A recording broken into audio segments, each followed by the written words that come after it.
Bonjour, je m'appelle Pearl et voici mon histoire sur la façon dont BTS m'ont invité à leur concert. C'est fou, non? Mais avant de commencer, cliquez sur j'aime et abonnez-vous à notre chaîne. Et sachez que cette vidéo est sponsorisée par FireGuard VPN. En un clic sur cette application, vous pouvez empêcher quiconque d'accéder à vos informations personnelles. Téléchargez l'application pour rester en sécurité sur Internet et profiter des vidéos YouTube en privé. Mes parents étaient les personnes les plus riches de la ville. Quand je suis née, tout le monde s'est extasié devant mon incroyable beauté. Et comme j'étais leur enfant unique, mes parents m'ont traitée comme une princesse. Ago ago, oh mon Dieu, chérie, notre fille a dit ses premiers mots. Faisons une fête. Ils étaient fous de moi. J'avais des centaines de servantes pour me nourrir, me baigner, me promener et même me coiffer. Oh mon Dieu, tu as cassé les cheveux de ma fille, chérie. Est-ce que tu as la moindre idée que ses cheveux valent des millions? Bien sûr, maman a beaucoup exagéré. Elle allait même jusqu'à renvoyer les femmes de ménage si mon lait n'était pas à la bonne température et papa n'était pas moins. Quand j'ai eu 5 ans, il a ordonné aux domestiques de redécorer ma chambre. Et vous ne le croirez pas, il a tout changé en or et en diamant. Y compris le siège de mes toilettes. En plus de ça, j'avais des robes et des chaussures différentes à porter tous les jours et le chauffeur me déposait à l'école dans ma Lamborghini rose préférée. Je me sentais comme une vraie princesse et honnêtement, j'adorais ça. Mais il y avait quelqu'un qui détestait chaque partie de la vie que je vivais. Mélissa. C'était la fille la plus méchante de ma classe et elle me détestait. Bien sûr, pour tout. Elle volait mes poupées, elle leur coupait la tête et elle les jetait. Une fois, elle a même saccagé tous mes cahiers. Mais l'école n'était pas le seul endroit où je devais la supporter. Ses parents étaient amis avec les miens. Je la voyais souvent aux soirées pyjama et aux fêtes aussi. Le jour de mes 14 ans, mes parents m'ont organisé une grande fête et ont invité tous leurs amis riches. Et bien sûr, Mélissa est venue avec ses parents. Quand j'ai descendu les escaliers, tout le monde avait l'air stupéfait par ma beauté. Mais le visage de Mélissa est devenu rouge comme une tomate. « Mon Dieu, votre fille est si jolie. Je vais la marier à mon fils. » Non! Il n'y avait pas moyen que j'épouse le stupide fils Xander. Mais je n'étais pas la seule à être furieuse à propos de ça. Mélissa a toujours rêvé de devenir super riche en épousant Xander parce que son père était l'homme le plus riche de la ville et elle avait l'air énervée par ce commentaire. Mais soudain, l'expression de son visage a changé et elle s'est approchée de moi avec un sourire. « Hey Pearl, joyeux anniversaire, voici un cadeau de ma part. » Quoi? Il y avait une bombe là-dedans ou quoi? Mais ensuite, quand j'ai ouvert la boîte, un chaton en est sorti. Oh mon Dieu, c'est trop mignon! J'ai adoré, mais pourquoi Mélissa était si gentille avec moi tout d'un coup? Il y a quelque chose qui cloche.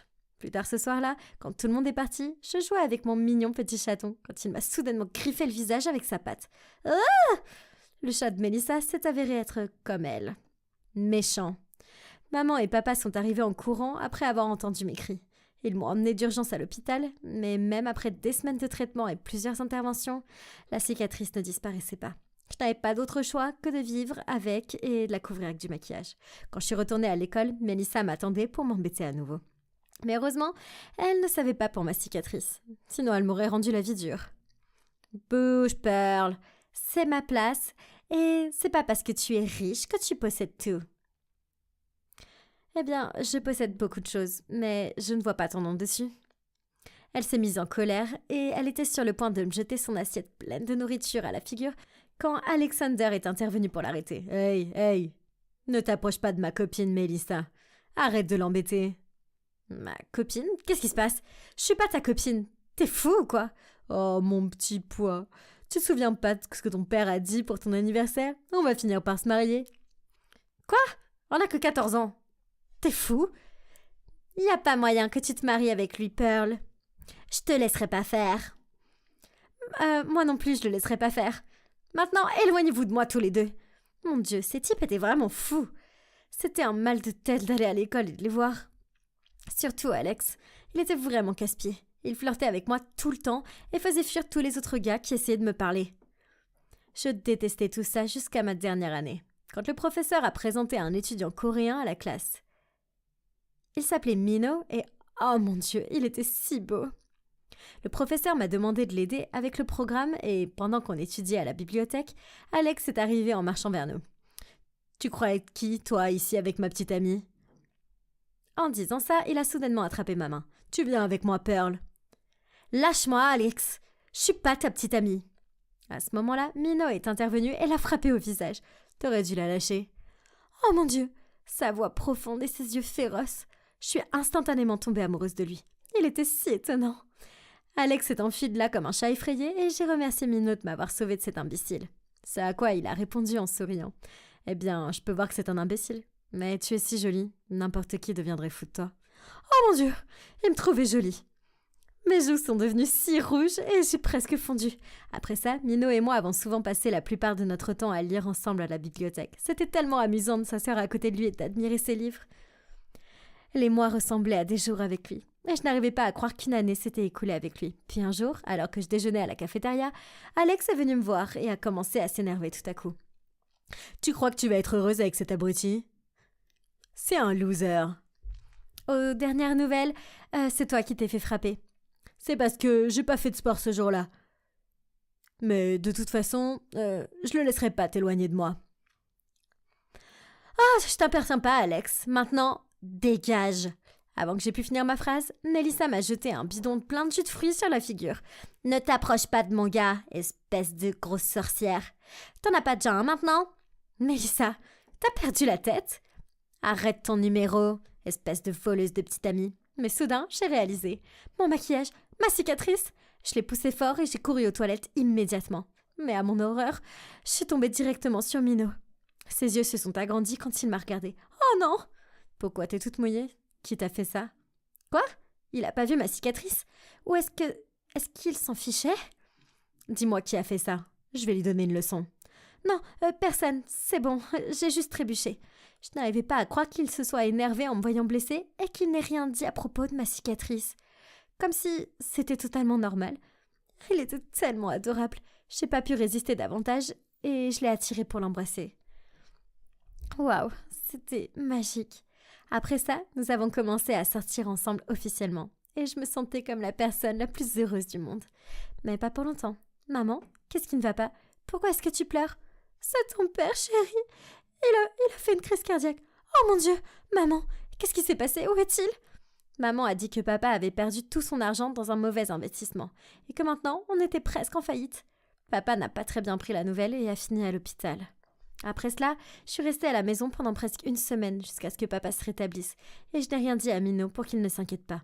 Puis un jour, tout à coup, maman et papa m'ont demandé de les accompagner à une fête.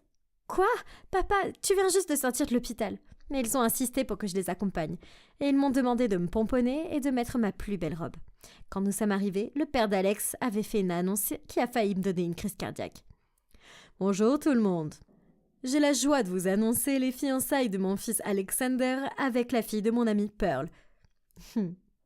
S'il vous plaît, applaudissez le couple. » Et avec ça, maman a commencé à me traîner sur la scène. « Quoi?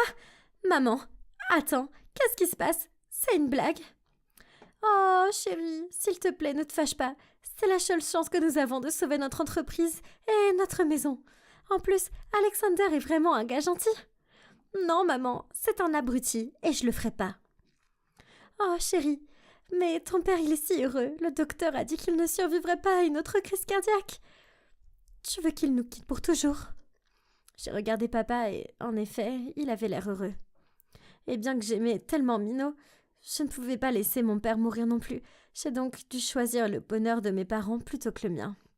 Quelques jours plus tard, quand je suis allée à l'école, j'ai découvert que Alexander avait parlé à tout le monde de nos fiançailles, y compris Minot. Il avait l'air furieux. « Dis-moi simplement que tout ça c'est un mensonge. Dis-moi que tu ne voulais pas faire partie de tout ça.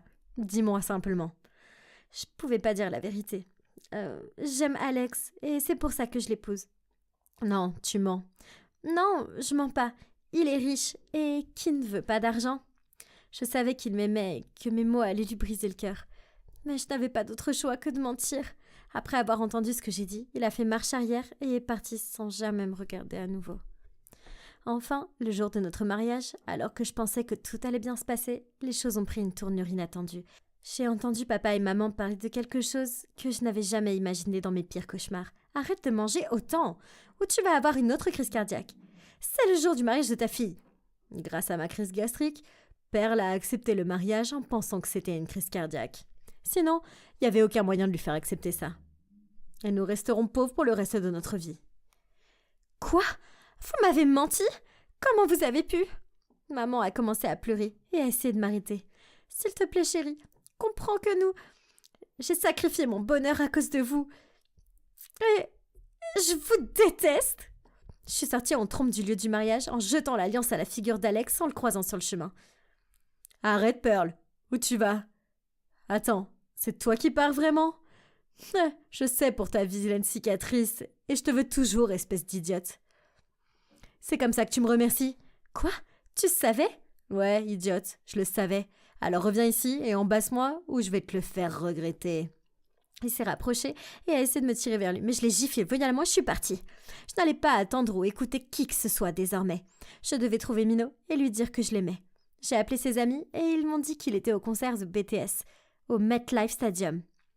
Quoi? De tous les endroits, un concert de BTS? Je me suis précipitée au stade et j'ai couru dans les coulisses pour prendre un micro et lui crier ma confession. Mais, oh mon Dieu, je n'en croyais pas mes yeux quand j'ai croisé tous les membres de BTS. C'était comme si je rêvais. Qu'est-ce que tu fais ici? Pourquoi t'habiller comme ça? Tu as besoin d'aide? Bien sûr, j'aurais aimé que le temps s'arrête là, mais je devais trouver l'amour de ma vie. Je leur ai parlé de ma situation et je leur ai demandé de m'aider. Et ils l'ont fait. Oh mon Dieu, ils étaient si gentils. Ils m'ont même permis de monter sur la scène et de parler à Mino. J'étais vraiment nerveuse, mais j'ai rassemblé tout mon courage pour lui parler. Mino, je suis désolée de t'avoir menti. Mais la vérité, c'est que je t'aime et que je ne peux pas vivre sans toi. S'il te plaît, pardonne-moi. Mes yeux se sont remplis de larmes alors que j'avouais mon amour pour lui et je le voyais courir vers moi à travers la foule. Il a alors sauté sur la scène et m'a embrassée.